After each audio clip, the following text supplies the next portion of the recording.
Kagulat Wordle, buong mundo ang muling nakatututok kay Alexandra Ayala matapos ang kanyang dominanteng 6-1, 6-2 na panalo kontra Renata Zarazua sa opening round ng Wimbledon 2026. Ngunit mas malaking hamon ang naghihintay sa Pinay Sensation sa round 2 dahil makaharap niya ang Australian rising star na si Maya Joint, ang parehong manlalarong nagpahinto sa kanyang kampanya sa Wimbledon noong nakaraang taon. Ngayon, isang taon matapos ang masakit na pagkatalo, pagkataon na ito ni Alex para sa pinakahintay na redemption. Mas lalo pang uminit ang matchup matapos kulatin ni Maya Joint ang buong tennis world sa kanyang upset victory laban kay Serena Williams sa center court. Dahil dito, ang inaasahang Ayala vs Serena dream match ay napalitan ng mas personal at mas emosyonal na laban. Ayala laban sa babaeng minsang sumira sa kanyang Wimbledon dream at ngayon ay bagong giant killer ng torneo. Sa papel, si Alex ang mas mataas ang ranking at mas may momentum matapos ang kanyang breakthrough grass court season, kung saan tinalo niya sina Elena Rybakina, Elina Svitolina at Donna Vekic bago naging semifinalist sa Berlin at nagkampeon sa Birmingham. Ngunit hindi dapat maliitin si Joint, isang agresibong baseliner na kilala sa fearless tennis at kakayahang maglaro ng mahusay sa malalaking entablado. Kaya ang tanong ng buong mundo ngayon, makakabawi na kaya si Alex? O muling magiging hadlang si Maya Joint sa kanyang Wimbledon journey? Isa lang ang sigurado, isa ito sa pinakamainit at pinakaabangang women's matches ng round 2. Mula sa pagiging isang promising young talent, isa na ngayong lehitimong contender si Alex sa Wimbledon 2026. Hindi na siya ang parehong teenager na unang sumabak sa All England Club. Ngayon, isa na siyang Grand Slam seed, isang WTA Top 30 player, at kinikilala bilang isa sa pinakamabilis umangat na rising stars sa women's tennis. Ang kanyang dominanteng first-round performance laban kay Renata Zarazua ay nagsilbing malinaw na mensahe sa buong tennis world. Handa siyang lumaban para sa mas malalim na Wimbledon run. Ngunit ang susunod niyang kalaban ay hindi basta ordinaryong opponent. Si Maya Joint ay isa rin sa pinakamainit na batang bituin sa WTA Tour. Ang Australian teenager ay mabilis ding umaangat sa rankings at kilala sa kanyang explosive forehand, mabilis na footwork at napakalakas na competitive mentality. Sa halip na mataranta sa pinakamalaking entablado ng tennis, lalo pa siyang tumitibay habang lumalaki ang pressure. At ito mismo ang ipinakita niya sa kanyang first-round match. Habang inaabangan ng mundo ang comeback story ni Serena Williams, si Maya Joint ang sumulat ng sarili niyang fairy tale. Sa harap ng libu-libong fans sa center court, hindi siya natinag sa pangalan ni Serena. Matapang siyang nakipagsabayan mula umpisa hanggang dulo hanggang makuha niya ang isa sa pinakamalalaking panalo ng kanyang career. Ang kanyang panalo ay agad naging headline sa iba't ibang international media at nagpataas lalo ng excitement para sa kanyang susunod na laban kontra Alex. Pero para kay Alex, may mas malalim na dahilan kung bakit espesyal ang laban na ito.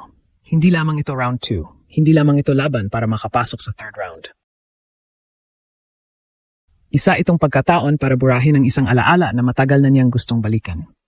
Noong Wimbledon ng 2025, si Maya Joint ang naging dahilan ng maagang pag-uwi ni Alex mula sa torneo.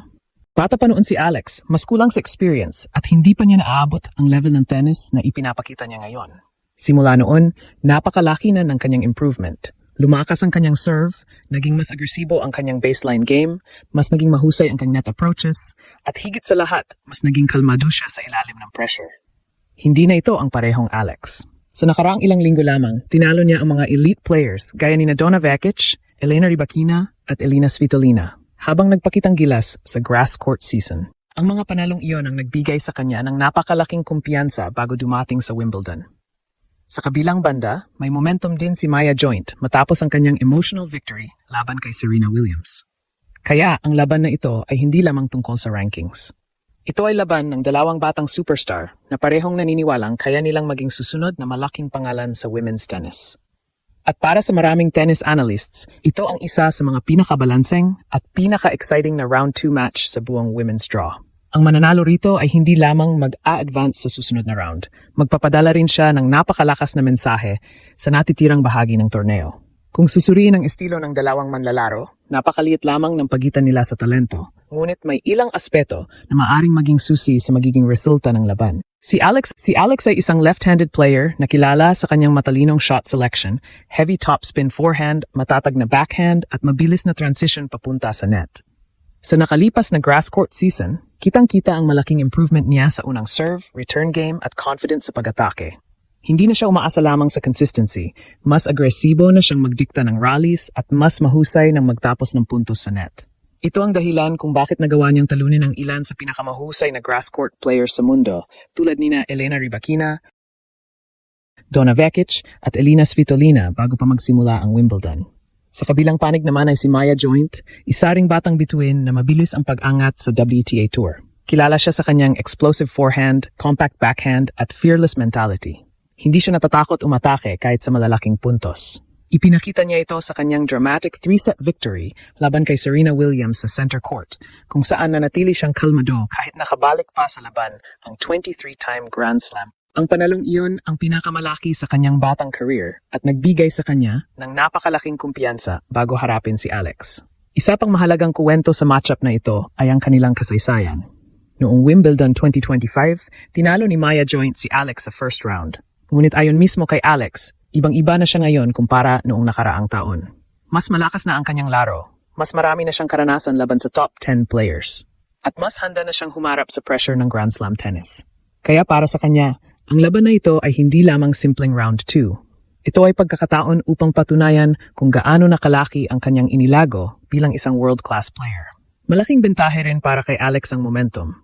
Sa kanyang opening match laban kay Renata Zarazua, halos wala siyang ipinakitang kahinaan.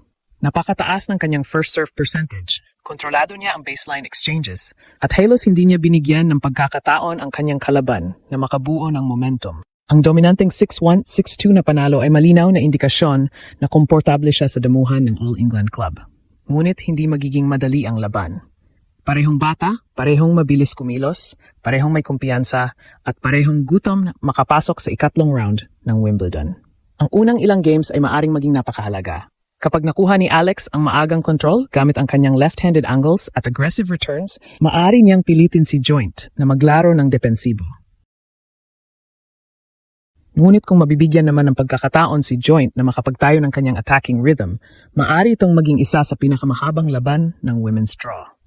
Marami ng international analysts ang naniniwalang bahagyang paborito si Alex dahil sa kanyang mas mataas na ranking, mas malawak na karanasan laban sa elite competition, at napakagandang ipinakita niya nitong grass court season. Gayunman, sapat nang napatunayan ni Maya Joint na kaya niyang gulatin kahit ang pinakamalalaking pangalan sa tennis. Kaya sa oras na bumaba sila sa Court 3 ng All England Club, hindi na lamang ito magiging laban para sa isang puwesto sa third round. Ito ay magiging sagupaan ng dalawang future stars ng women's tennis. Isang rematch na puno ng redemption, momentum, at napakalaking oportunidad. At kung may papakita ni Alex ang parehong antas ng laro na ipinakita niya sa mga nakaraang linggo, maaring ito na ang sandaling tuluyan niyang maipakita sa buong mundo. Nahanda na siyang lumaban para sa pinakamalalaking titulo sa professional tennis.